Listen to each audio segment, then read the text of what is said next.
Assalamualaikum warahmatullahi wabarakatuh. Kembali lagi di channel Nasihat Kehidupan Misteri. Pada video kali ini saya akan membahas tentang Borobudur adalah bunga bukan candi.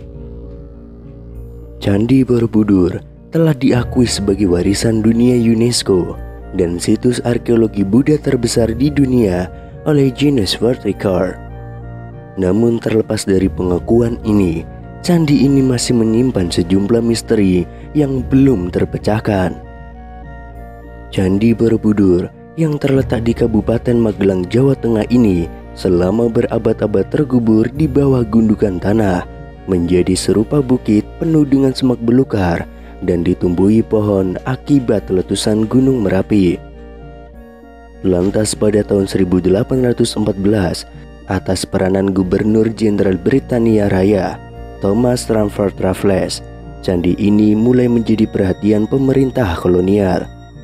Raffles jugalah yang pertama kali menuliskan nama Borobudur dalam bukunya History of Java.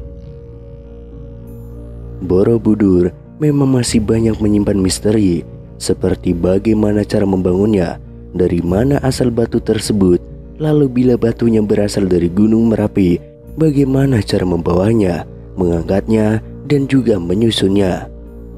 Letak Borobudur yang juga tidak biasa berada di atas bukit, dikelilingi oleh dua pasang gunung kembar, Sindoro Sumbing dan Merbabu Merapi. Padahal candi lain dibangun di tanah yang datar juga menjadi teka-teki yang belum terjawab. Pada tahun 1931, seniman dan pakar arsitektur Hindu-Buddha W.O.J. Newenkam mengajukan sebuah teori bahwa dataran Kedu, lokasi Borobudur berdasarkan legenda Jawa, dahulunya adalah sebuah danau purba. Borobudur dibangun melambangkan bunga teratai yang mengapung di atas permukaan danau. Ini menjadi sebuah hipotesa yang disambut perdebatan hangat oleh para kalangan ilmuwan saat itu. Dalam bukunya Fit Borobudur Mir atau Danau Borobudur, Newenkam beranggapan desain arsitektur Candi Borobudur pada dasarnya merupakan representasi dari bentuk bunga Padma atau lotus, simbol kesucian dalam Buddhisme. Desain bangunan ini diibaratkan menyerupai ceplok bunga teratai dengan daun dan bunganya mengelilingi bakal buah yang terletak di tengah-tengah kolam, tulis Newenkam. Pada awal tahun 1932, Newenkam kembali menulis opininya di jurnal Netherlands in the Oud and New.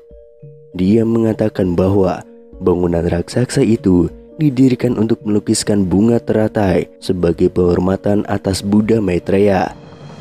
Menurutnya, secara mitologis, sosok ini dinarasikan lahir dari rahim bunga teratai. Borobudur ialah bunga teratai raksasa dari jutaan kubik batu andesit yang menyembul di tengah sebuah danau. Pada tahun 1939, dirinya kembali melakukan penelitian lanjutan dengan mempelajari topografi daerah di sekitar Candi Borobudur. Hasil penelitian ini pernah dimuat di harian Algemeen Handelsblad pada 2 Mei tahun 1937, lengkap dengan gambar peta dan juga daunnya. Dari rekonstruksi diandaikan, Candi Mendut dan Candi Pawon yang berada pada garis lurus dengan Candi Borobudur berada di dataran dengan lokasi di tepian danau. Dari Candi Pawonlah, kata Newenkam, dapat diperoleh panorama Borobudur yang paling bagus. Sementara itu, untuk membuktikan hipotesisnya, Newenkam menunjukkan beberapa nama desa di sekitar Candi Borobudur yang berhubungan erat dengan danau dan air, seperti Tanjung Sari, Bumi Segoro, Sabrang Rowo, atau Segaran.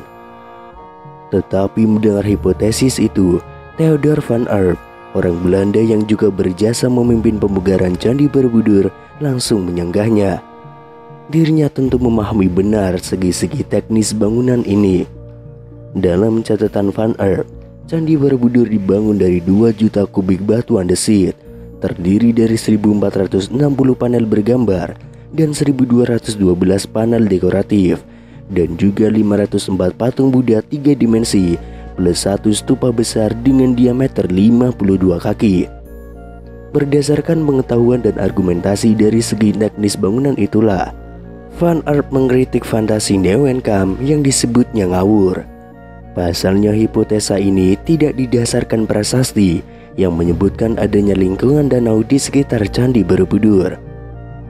Walaupun demikian, sejak Neuwenkamp mengemukakan hipotesisnya ini, dirinya berhasil merangsang ilmuwan lain agar membuktikan hal ini.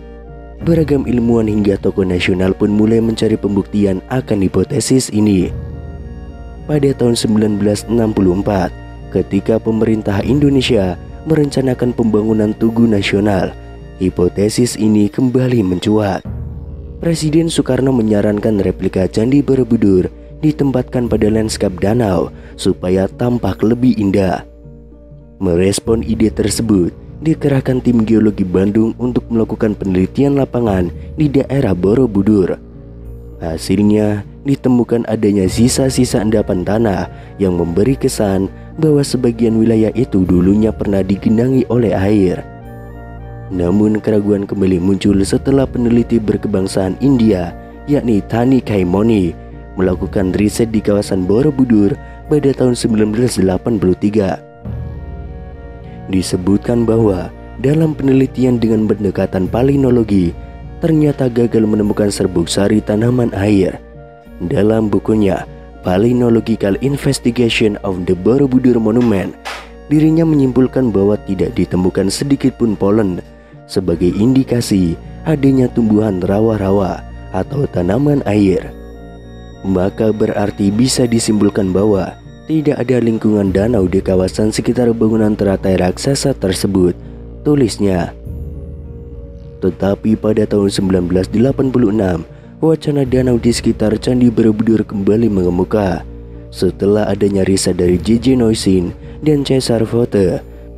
Mereka menggunakan analisis geoformologi berdasarkan interpretasi foto udara plus observasi lapangan. Dari hasil penelitian ini, mereka menyimpulkan bahwa dataran di sekitar Borobudur memang pernah menjadi lingkungan danau, tetapi bukan pada masa dinasti Selendra, namun jauh saat bumi masih zaman kuater, yakni 600.000 tahun yang lalu. Riset ilmiah tidak berhenti di situ. Geolog asal Indonesia, Helmi Murwanto, memiliki bukti dan hipotesis lain. Dengan pendekatan geologi, dirinya justru menemukan endapan batu lempung yang mengandung serbuk sari tanaman air. Sedangkan berdasarkan penelitian karbon-14 dengan mengambil berbagai sampel dari area seluas 10 x 8 km di sekitar Candi Borobudur, dia sampai pada kesimpulan bahwa lempung itu mengandung serbuk sari tanaman air.